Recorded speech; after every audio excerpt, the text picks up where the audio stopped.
Hello everyone, Ryan here with Product Impressions. I've had a 4K TV from Hisense ever since about 2017 when they first came out, and now we're going to take a look at the new ones, the U8H series from Hisense. This is Google TV and it's supposed to have all of the streaming services. The older one obviously did not keep up with everything that has come out in the last 5 years, so let's take a look at their new models for 2022 and see what we think. It's a little bit difficult to get both of the TVs in frame here, but you can see up top there's a 4K TV from Hisense from 2017, and down here is the new 4K OLED, what have you, version that they just put out here in 2022. I brought up 4K video to stream on each of these, so here we can take a look at how all of this looks and sounds. It's synced up, so the audio is going to be about the same either in both videos. Everything looks a lot grayer on the older TV, and on the newer one, the colors are really a lot more vibrant. So I would say that this is definitely a much nicer technology for the panel here in the 2022 version.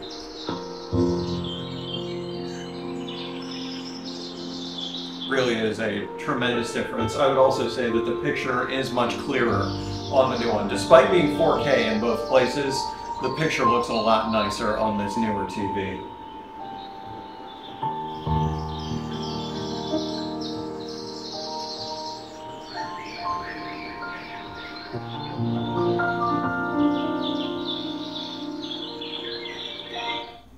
Playing these two one at a time, I'm going to play about the same 10 seconds on each of them. Let's start with the new one.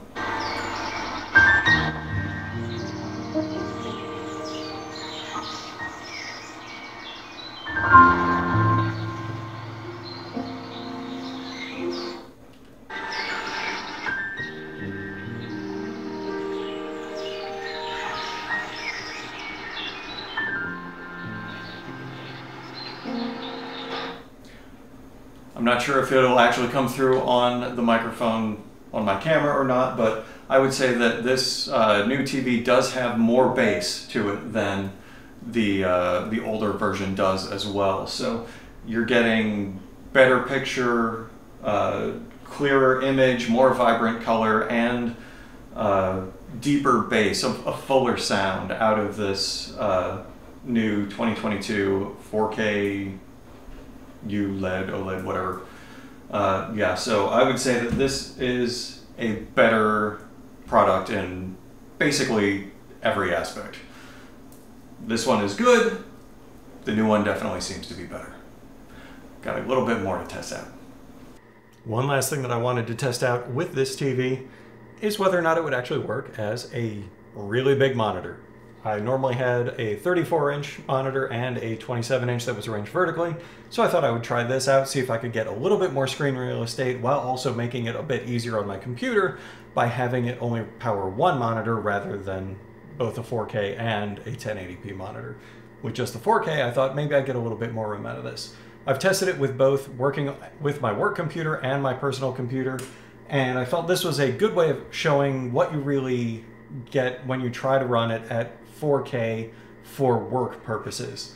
It might be kind of difficult to see on the camera here, but let me go ahead and bring it in closer.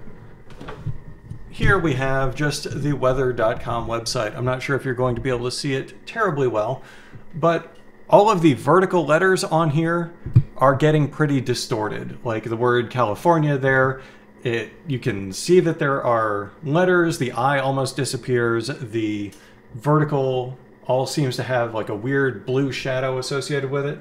This is at 100%. If I put the text up to 125%, it gets a little bit better. There is still some distortion there, and that's not really something that you want to be seeing if you're looking at it for, 8 hours in a day. In order to get it clear, you have to bump it up to about 150%. Now you can probably see all of the text down here is actually coming through very clearly.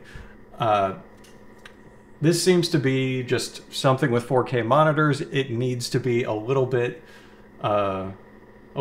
bigger than you would hope for with just 100%. So if you're bumping it up to about 150%, everything comes through really clearly. This is true both of this 55-inch TV as well as the 34-inch monitor that I've been using for the past few weeks. So I think ultimately, in order to have the most usable setup, I'm actually going to need to go back to the 34-inch monitor and the 1080p.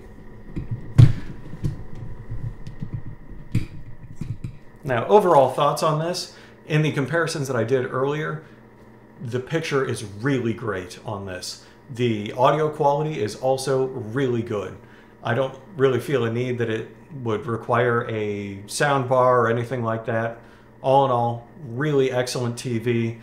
Maybe not the best monitor, but you know, if you're spending $1,000 on a TV, it's gonna be a nice TV. So yeah, all of the Google services work really well on this. You can go into any of the streaming services, and I would probably trust Google to maintain the list of apps and different services more so than Amazon. I don't know, it just seems that they would, I'm sorry, not more so than Amazon, more so than the other Hisense TV that I have.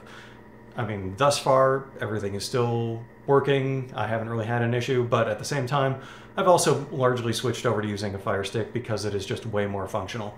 This has an interface very similar to a Fire Stick, and it's probably going to be maintained from a software perspective for much longer than just a random brand smart TV is going to be maintained. So overall, is this worth it? If you're looking for $1,000 to spend on a TV, this has great picture, great sound, 4 different HDMI inputs, so you can connect a whole lot of things to it without any real issues. Overall, great TV. If you have any questions, feel free to leave them down in the comments and I will do my best to answer. Otherwise, like, share, subscribe. I will see you next time.